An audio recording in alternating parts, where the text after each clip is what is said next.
Australia ఉగ్రదాడి కేసులో కీలక విషయాలు వెలుగులోకి వస్తున్నాయి. టూరిస్టులపై విచక్షణారహితంగా కాల్పులు జరిపిన ఉగ్రవాది సాజిద్కు హైదరాబాద్తో లింక్స్ ఉన్నట్లు బయటపడింది. సాజిద్ హైదరాబాద్లో పాస్పోర్ట్ పొందినట్టు పోలీసులు గుర్తించారు. హైదరాబాద్లో బీకాం పూర్తి చేసిన సాజిద్ స్టూడెంట్ వీసాపై 1998లో ఆస్ట్రేలియా వెళ్లాడు. 2001లో పార్ట్నర్ వీసాగా మార్చుకున్నాడు. ఆ తర్వాత 2002లో రెసిడెంట్ రిటర్న్ వీసా పొందాడు సాజిద్. 2022లో హైదరాబాద్ టోకీ చౌలీలోకి ఆస్తులను అమ్ముకుని వెళ్లిపోయాడు. సాజిద్ అక్రమ్ హైదరాబాద్ వాసేనని తెలంగాణ డీజీపీ శివధర్ రెడ్డి కార్యాలయం ప్రకటన విడుదల చేసింది. 27 ఏళ్ల క్రితం సాజిద్ ఆస్ట్రేలియా వెళ్లాడని, యూరోపియన్ యువతని సాజిద్ వివాహం చేసుకున్నాడని తెలిపింది. సాజిద్ భారత్కు 6 సార్లు మాత్రమే వచ్చాడని, ఆయనకు 2 పిల్లలున్నారని తెలంగాణ డీజీపీ కార్యాలయం వెల్లడించింది. సాజిద్ భారత్లో ఉన్నప్పుడు ఎలాంటి క్రిమినల్ రికార్డు లేదని, ఆ ఘటనతో తెలంగాణ దేశానికి ఎలాంటి సంబంధం లేదని స్పష్టం చేశారు. సంబంధించి పూర్తి డీటెయిల్స్ టోలీ చౌక్ నుంచి మా కరెస్పాండెంట్ అమర్ మనకి డీటెయిల్స్ అందిస్తారు. అమర్, డీటెయిల్స్ ఏంటి?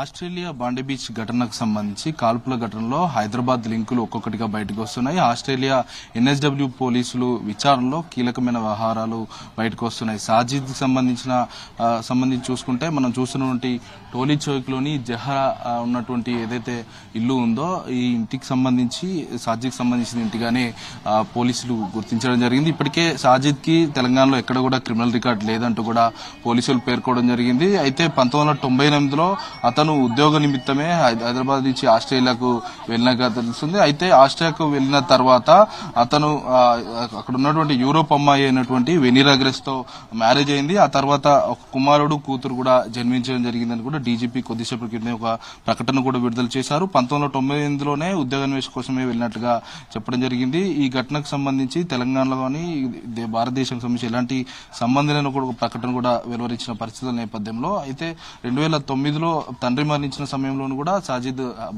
ఇండియాకి రానట్లుగా తెలుస్తుంది. 2022లో ఇండియాకి వచ్చినట్లుగా తెలుస్తుంది. సాజిద్ హైదరాబాద్ పాస్పోర్ట్ తో పాటు సంబంధించిన కొడుకు నవీద్ ఆస్ట్రేలియాకు సంబంధించిన పాస్పోర్ట్లు ఉన్నట్లుగా పోలీసులు ధృవీకరించడం జరిగింది. అయితే ఉగ్ర దాడుల వెనుక ఎవరున్నారు, దీని వెనుక ఇప్పటికే ఫిలిప్పీన్స్ సంబంధించిన గతంలో అటు ఫిలిప్పీన్ కూడా వెళ్ళినట్లుగా తెలుస్తుంది. నవంబర్ 28 తేదీన వెళ్లిన తర్వాత అక్కడ ఇద్దరు వెళ్లడం, అదే ఫ్లైట్ కు తిరిగి రావడం చాలా అనుమానాలు తావెత్తిస్తున్నాయి. కాబట్టి దీని వెనుక ఎవరున్నారన్న కోణంలో ఒకవైపు ఆస్ట్రేలియాకు సంబంధించిన ఎంబసీ సంబంధించి ఇండియన్ ఎంబసీ కూడా సంప్రదించడం జరిగింది.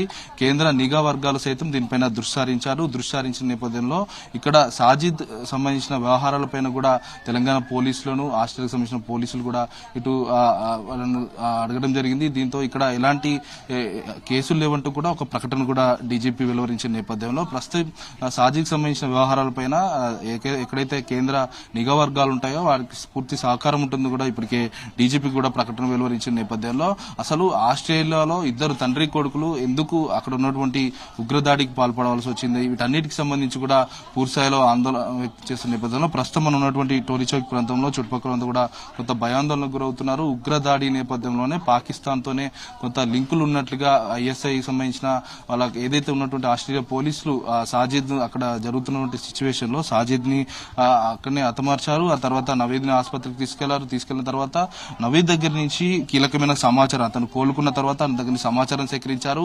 అతని వాహనానికి సంబంధించి అతని పేరు మీద ఉన్నటువంటి వాహనం రిజిస్టర్ కావడం, ఆ వాహనంలో ఐఎస్ఐకి సంబంధించిన జెండాలను చూడడం, అందులో ఐఈడి బాంబ్స్ ను కూడా అత్యంత విస్ఫోటకమైనటువంటి ఆ బాంబులను కూడా ఆస్ట్రేలియా పోలీసులు కూడా స్వాధీనం చేసుకోవడం జరిగింది. ఈ ఘటనకు సంబంధించి పూర్తిగా కేంద్ర నిఘా వర్గాలు అలర్ట్ కావడంతో ప్రస్తుతం దీనికి సంబంధించి ఇంకా దర్యాప్తు కొనసాగుతుంది. తెలంగాణ పోలీసులు మాత్రం కేంద్ర నిఘా వర్గాలకు పూర్తి సహకారం అందిస్తామని డీజీపీ కూడా ప్రకటించారు. Karthik, right, thank you Amar.